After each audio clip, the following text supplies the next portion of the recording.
I'm a proud member of the Homeowners Association Board in Willowbrook Estates, a position I take seriously but never let go to my head. I believe in keeping our neighborhood beautiful, but I also believe in treating people with respect. That's why what happened with Karen Hutchins started as a minor traffic incident and ended with her learning the hardest lesson about choosing your battles wisely. It was a Tuesday morning, and I was running late for a conference call with some overseas clients. I'm a consultant for commercial real estate development, which means I spend a lot of time on the phone with property owners, zoning boards, and legal teams across the country. I pulled up to the intersection of Maple and Oak, the main crossroads in our development, and stopped at the red light. The morning sun was just breaking through the clouds, and I was mentally reviewing my notes for the call. That's when I heard the car horn behind me. Not just a polite tap, but a sustained, angry blast that went on for at least 10 seconds. I glanced in my rearview mirror and saw a silver SUV practically kissing my bumper. The light was still red, so I wasn't sure what the problem was. Then the horn blared again, even longer this time. Before I could even process what was happening, my driver's side door was nearly ripped off its hinges. Okay, that's an exaggeration, but someone was pounding on my window so hard I thought it might crack. I looked over to see a woman in her mid-50s, her face red with rage, her finger jabbing toward me like a weapon. I rolled down my window about 3 inches. "Can I help you?" "The light is green." "Move," she shrieked. I glanced up at the traffic signal. It was definitely still red. "Ma'am, the light is red." "See?" I pointed upward. "I don't care. You're blocking the intersection. I need to turn." I looked around, confused. "But this is a straight intersection. There's no turn lane here. And again, the light is red." If you're enjoying this story so far, please take a moment to like this video and subscribe to Karen Eat World for more unbelievable tales of entitled behavior and the justice that follows. Trust me, this story is just getting started, and you won't want to miss where it goes. "You don't tell me what I can and can't do," Karen screamed. "I live in this neighborhood. I know these streets better than you ever will." That's when I recognized her. Karen Hutchins from Sycamore Lane, 3 streets over from mine. She'd been at a few HOA meetings, always the one complaining about something. Everyone's fence height, mailbox style, the color of someone's shutters. But I'd never interacted with her directly. "Mrs. Hutchins, I live here too. I'm on the HOA board. I'm just waiting for the light to change like everyone else." Her eyes narrowed. "Oh, you're on the board? Well, that explains everything. You people think you own the whole neighborhood. You think you can just sit here, blocking traffic, making me late for my hair appointment." The light turned green. I started to roll up my window. "The light's green now. I'm moving. Have a nice day." But Karen wasn't done. Instead of getting back in her car, she stepped further into the intersection, positioning herself in front of my vehicle. "You're not going anywhere until you apologize." I could see other cars starting to line up behind her now abandoned SUV. Someone honked. Karen spun around and screamed at them too. "Shut up. I'm handling this. Mrs. Hutchins, please get back in your car. You're in the middle of the road. I'll move when I'm good and ready. You need to learn some respect." That's when I heard the screech of tires. A delivery truck coming from the cross street hadn't seen Karen standing in the intersection. The light had turned green for them, and they were going the speed limit, maybe 30 miles per hour. The driver slammed on the brakes, but the truck was heavy and loaded down with packages. Everything happened in slow motion. Karen turned her head toward the sound. Her eyes went wide. She tried to move, but she'd been so focused on yelling at me that she'd frozen right in the path of the oncoming vehicle. The truck hit her at maybe 15 miles per hour, the driver having managed to slow down significantly. It was enough to send Karen flying backward. She landed hard on the pavement, her purse contents scattering across the intersection.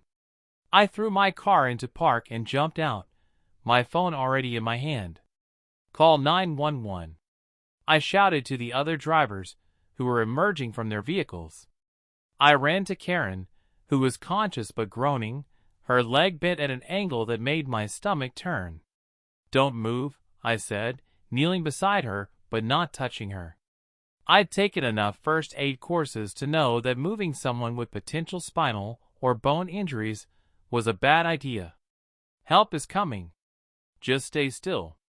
"This is your fault," Karen hissed through gritted teeth. "You made me get out of my car. You blocked the intersection. I'm going to sue you for everything you have." The delivery driver was pale and shaking. She just appeared in front of me. I didn't see her until it was too late.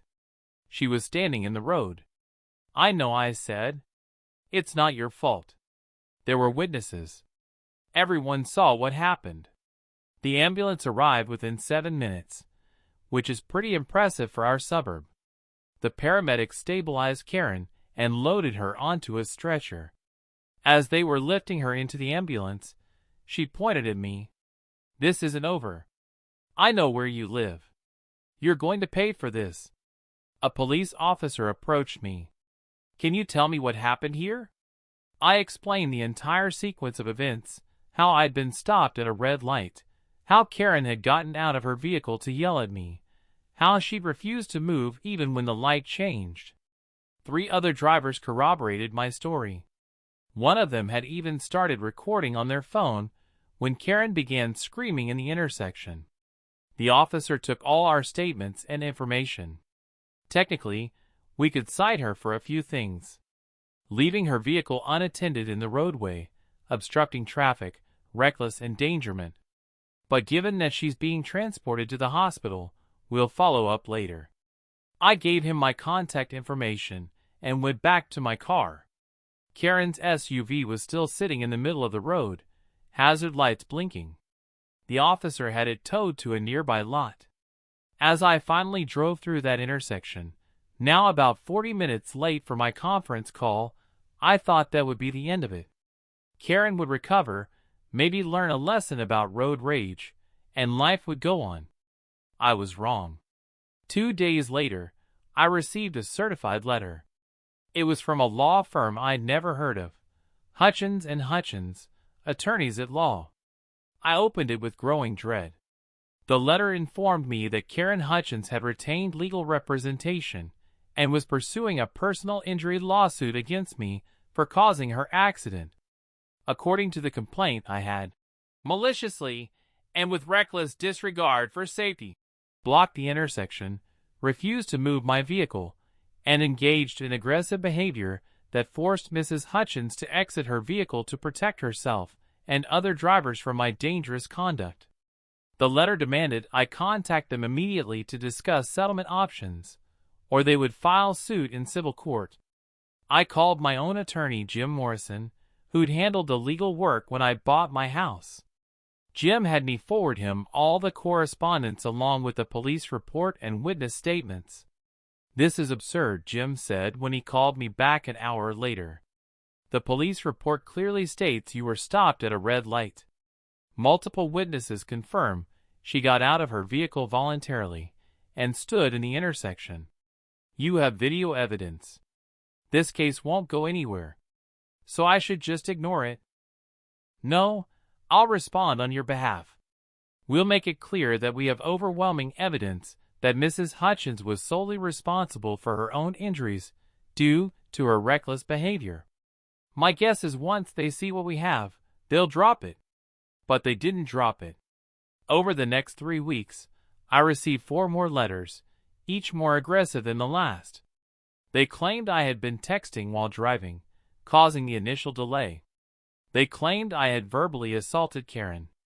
They claimed I had deliberately positioned my vehicle to block her. Each claim was completely fabricated, but each letter demanded a larger settlement amount. We were up to $150,000. Then the HOA got involved. I arrived home from work one evening to find a notice tucked into my door. It was a summons to an emergency HOA board meeting to discuss a complaint filed by Karen Hutchins regarding my behavior and fitness to serve on the board. The meeting was held in the community clubhouse. I arrived to find Karen there, her leg in a full cast, sitting in a wheelchair with the air of a wounded war hero. She had her husband with her, a meek-looking man who I later learned was the other Hutchins in Hutchins and Hutchins law firm, though I got the impression Karen wore the pants in both the marriage and the practice. "Thank you all for coming," Karen began before the board president could even call the meeting to order. "I'm here tonight because I was nearly killed by a member of this board, and I think the residents of Willowbrook Estates have a right to know what kind of person is making decisions about our community." I sat quietly while Karen spun her version of events. In her telling, I had been speeding through the neighborhood, ran a red light, nearly hit her vehicle, and then verbally assaulted her when she tried to get my attention to warn me about my reckless driving. She claimed she'd gotten out of her car because she was afraid I was having a medical emergency. She painted herself as a good Samaritan who'd been injured trying to help an out-of-control board member. "And now," Karen continued, her voice breaking dramatically, "I'm being blamed for this. The police report is wrong. The witnesses were his friends. And the HOA is protecting him because he's one of them. Well, I'm here to say no more. I want him removed from the board immediately, and I want a formal apology from this organization." The board president, Margaret Chen, looked at me. "Would you like to respond?" I pulled out my phone and connected it to the clubhouse projector. "I'd like to show everyone the video that was taken at the scene." I played the recording that one of the witnesses had sent me. It clearly showed Karen getting out of her car, approaching mine, standing in the intersection while screaming, and then the truck appearing in the frame. The room was silent when it ended. Karen's face was purple. "That video is fake. It's been edited. This is a conspiracy." Margaret cleared her throat. "Mrs. Hutchins, the video appears to be authentic. It has a timestamp, and it matches all the other accounts we've heard. I don't think we can take action against a board member based on a complaint that appears to be contradicted by evidence." Karen exploded. "Fine. If you won't remove him, I'll make sure everyone in this neighborhood knows what kind of criminals you have running things. I'll file complaints with the county. I'll go to the media. I'll sue the entire HOA for creating an unsafe environment." She wheeled herself out, her husband scrambling to keep up. I thought that might finally be the end of it. But Karen was just getting started. Over the next 2 months, my life became a living hell. Karen filed formal complaints about my property with the HOA every single day. My grass was too long, even though I'd mowed the day before. My mailbox was the wrong shade of black. My car was parked 3 inches over my property line into the street. My trash cans were visible from the road 15 minutes before the acceptable time. Each complaint was investigated because HOA rules required it. Each one was found to be either completely false or so trivial that it didn't warrant action. But the process was exhausting and time-consuming. Then Karen started showing up at every HOA board meeting to complain during the public comment period. She'd bring detailed presentations about my supposed violations. She'd demand votes on my removal. When those votes failed, she'd threaten legal action against every board member who voted to keep me. She filed complaints with the county about my business, claiming I was running an illegal commercial operation out of my home. Code enforcement had to come out 3 times to verify that me taking conference calls from my home office was not, in fact, a zoning violation. She tried to get me banned from the neighborhood pool, the clubhouse, the playground. She circulated a petition to recall the entire HOA board. She left notes on my car. She took pictures of my house at all hours and posted them in a Facebook group she created called Willowbrook Watchdogs, dedicated to exposing the corruption in our HOA. My attorney Jim kept telling me to ignore it. She's unhinged. Everyone can see that. Just document everything and don't engage. But one Friday evening, I came home to find my front door egged. My security camera showed Karen's husband dropping her off at the end of my driveway. She'd hobbled up on her crutches, thrown a dozen eggs at my door, and then called her husband to pick her up. I called the police. They reviewed the footage and went to speak with Karen. She claimed it was teenagers, and that the video was too grainy to identify her.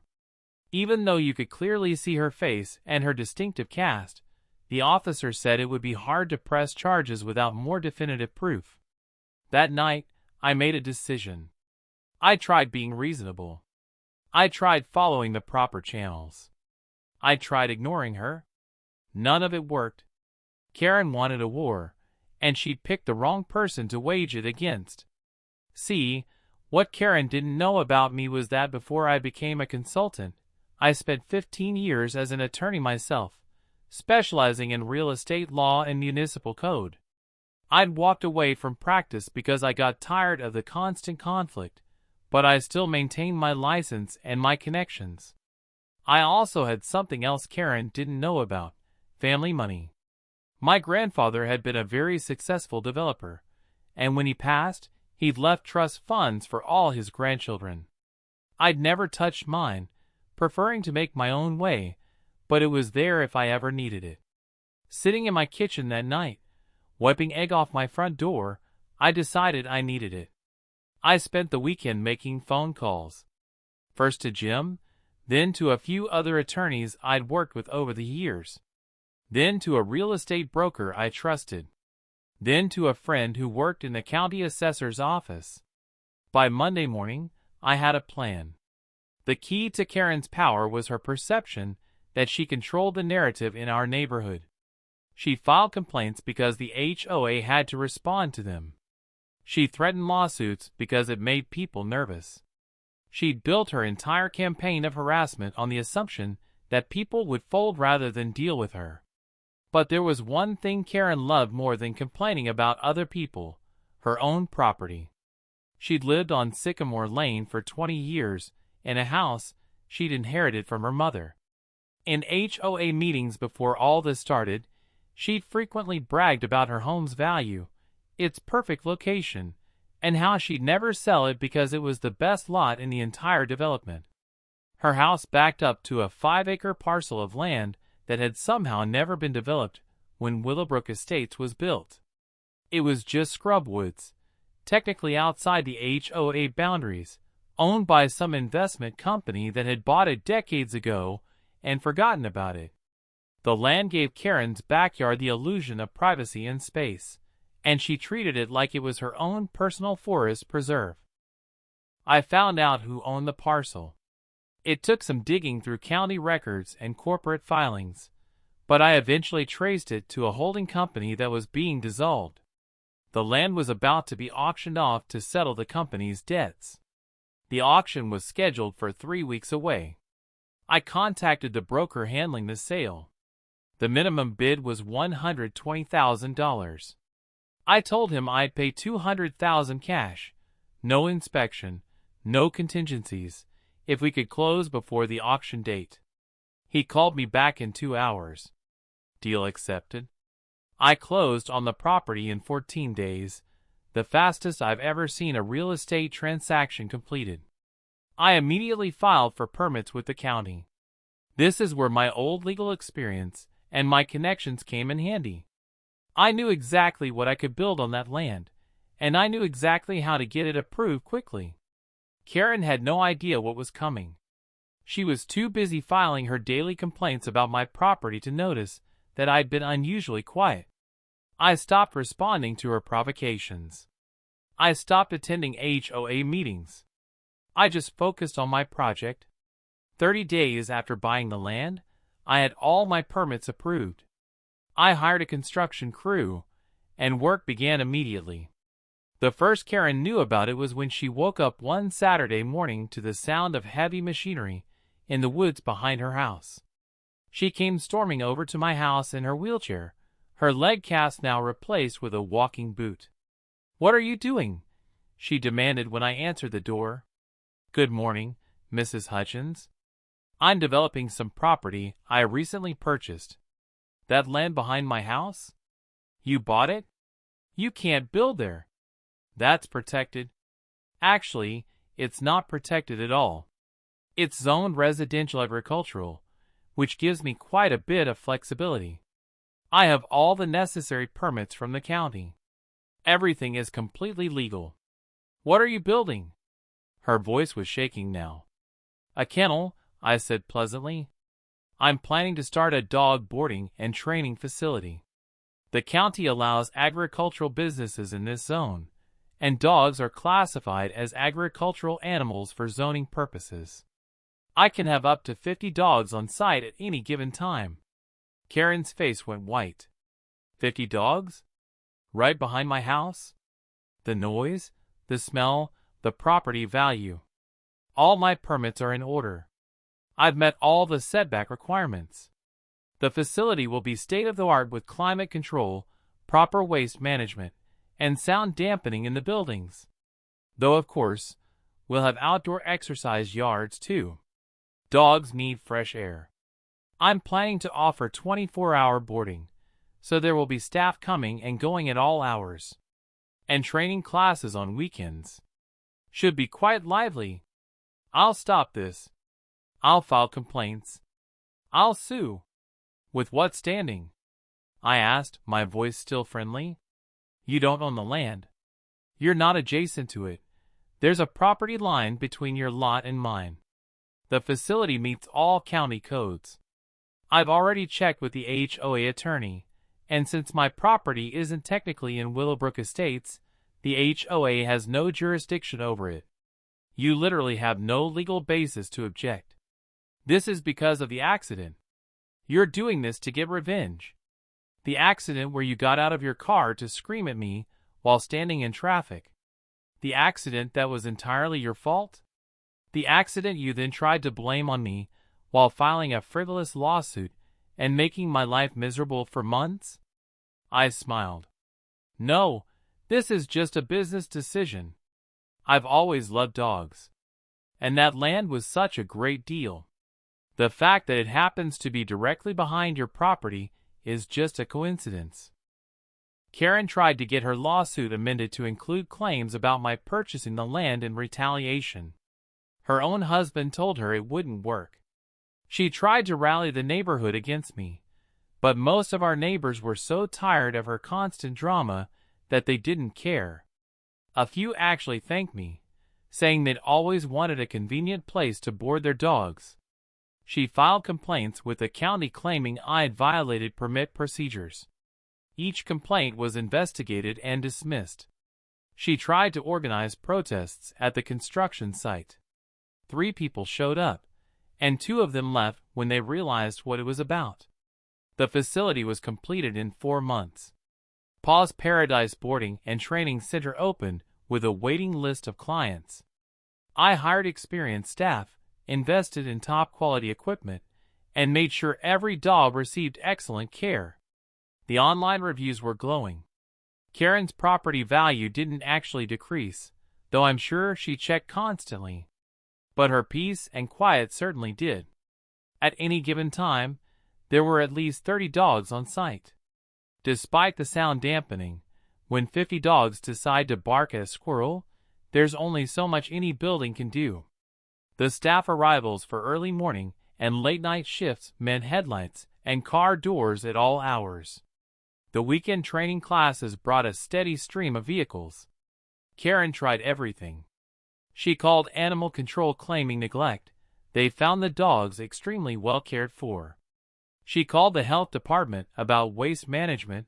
They found our systems exceeded requirements. She tried to claim the facility was affecting her water well, but she was on city water. She tried to argue that the lights from the facility were blinding her, but photometric studies showed minimal light spillage.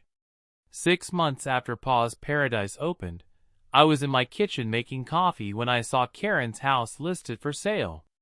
I smiled. The listing mentioned the peaceful neighborhood and the well-maintained homes, but was curiously silent about the 50-dog facility operating on the adjacent property. 2 weeks later, I got a certified letter from Hutchins and Hutchins law firm. They were formally withdrawing the personal injury lawsuit against me. No settlement, no admission of anything, just a withdrawal.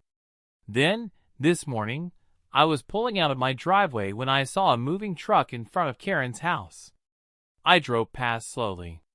Karen was standing on her front lawn, her walking boot finally gone, supervising the movers.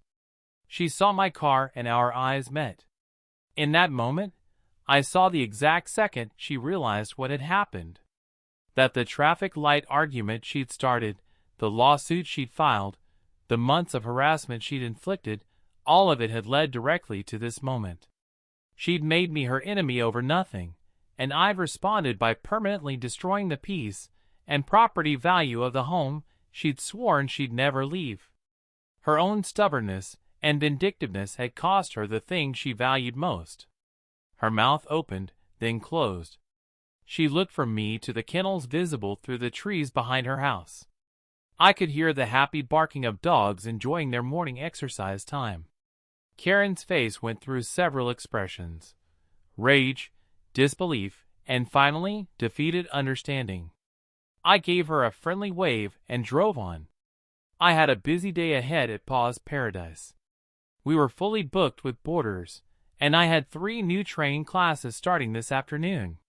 If you enjoyed hearing how Karen's moment of road rage turned into the most expensive mistake of her life, please hit that like button and subscribe to Karen Eat World for more stories of entitled behavior meeting its match.